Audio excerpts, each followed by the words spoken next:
Share revenge महाराज जी।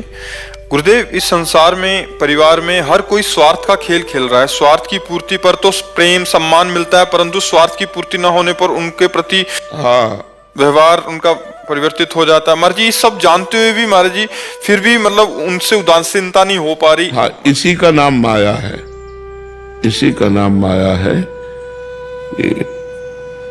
एक बार स्वामी वामदेव जी महाराज अपनी मंडली के साथ भ्रमण कर रहे थे, तो एक वृद्ध को जूतों से एक जवान पीट रहा था। भ्रमण करते हुए जब दोनों दूर से देखा तो मंडली को रोका और नजदीक गए। जो जवान घर के अंदर चला गया, बोले कौन था ये? बोले बेटा। तो बोले तुम वृद्ध हो, बेटा के जूते खा रहे हो, चलो मंडली के साथ, पूरे आजीवन तुम्हारी सेवा होगी, अच्छा भोजन खाना पीना, भगवान का नाम कीर्तन कथा वार्ता यही मंडली में होती रहती, चलो। तो बोले बेटा हमारा वो हमें पीट रहा था, तेरे को क्या लेना? मोह इतना बलवान है कि जूता खा के भी वो उसी का संग करेगा, वो वहीं रहेगा।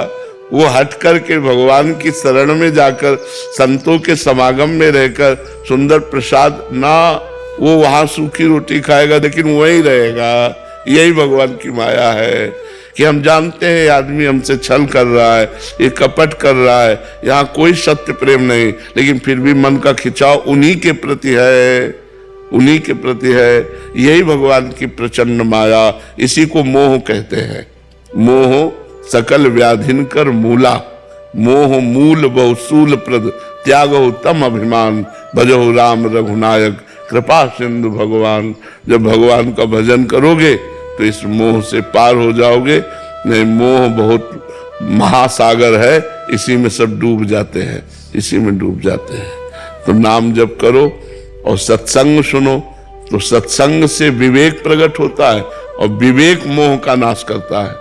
बिनु सत्संग विवेक न होई, राम कृपा बिनु सुलभ न सोई। होए विवेक तो मोह भ्रम भागा, तब रघुनाथ चरण अनुरागा। जब विवेक हुआ तो मोह का नाश हो गया। यहां प्यार तो है ही नहीं, केवल स्वार्थ ही स्वार्थ है। शुद्ध प्यार तो केवल भगवान करते हैं, भगवान के भक्त जन करते हैं, और प्यार शुद्ध नहीं है।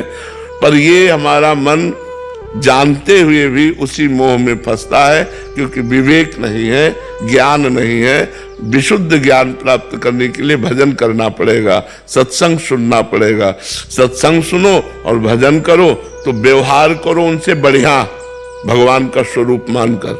सब में भगवान है ऐसा मानकर व्यवहार करो।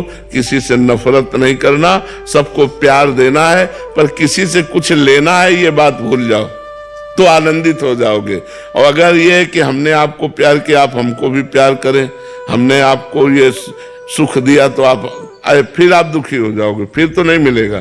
आप लाखों का सहयोग कर दो और जब आपका नंबर आएगा तो आपको पहचानेगा नहीं, वो आपको नहीं पहचानेगा, तब आपको दुख होगा कि ये वही व्यक्ति है जिसको मैंने इतना सहयोग किया और आज हमारी तरफ देखता भी नहीं। संसार ऐसा ही है, ये 100% बात है। संसार ऐसा ही है, इसमें अपने स्वार्थ की पूर्ति किसी और कुछ नहीं। ऐसी स्थिति में क्या करना चाहिए कि हम पूरा हित कर रहे हैं सामने वाले का, और फिर वो आज समझ नहीं रहा कि कल हमने क्या किया। हाँ, तो हमें चाहिए कि हम जिसका हित कर रहे हैं उसमें भगवान देखें, और जो कुछ उसको समर्पित किया वो भगवान को समर्पण कर दे, और उससे कोई मतलब न रखे, तो भगवान की कृपा हमको मिलेगी, भगवान हमको संभालेंगे। नहीं तो हम दुखी हो जाएंगे, और हो सकता है हमको उससे द्वेष हो जाए, उससे लड़ाई झगड़ा हो जाए कि हम इतना हित किया और ये हमारा कुछ भी एहसान नहीं मानता। नहीं मानेगा, संसार ऐसा धोखेबाज है। एक्सपेक्टेशन नहीं रखनी चाहिए किसी से कुछ उम्मीद ही मत। हाँ बिल्कुल, यही सबसे बड़ी बात है। हम किसी से उम्मीद न रखें, दूसरों की उम्मीदों को पूरी करें, पर हम किसी की उम्मीद न रखें तो सुखी रहेंगे। और वो कर्म हम भगवान को समर्पित कर दें जिससे हमारा काम बन जाएगा। हाँ, जो मान लो आपको 100 रुपया दिया, तो हम ये मान के दे रहे कि इनके अंदर भगवान बैठे, ये ले तो दियम वस्तु गोविंदम तो बेमेव समर्पय, आपकी वस्तु आपको समर्पित। तो इससे हमारी भक्ति बन गई, और तुमसे कोई उम्मीद नहीं रखते तो हमें कभी कोई दुख नहीं होगा। ये बहुत सुंदर बात है।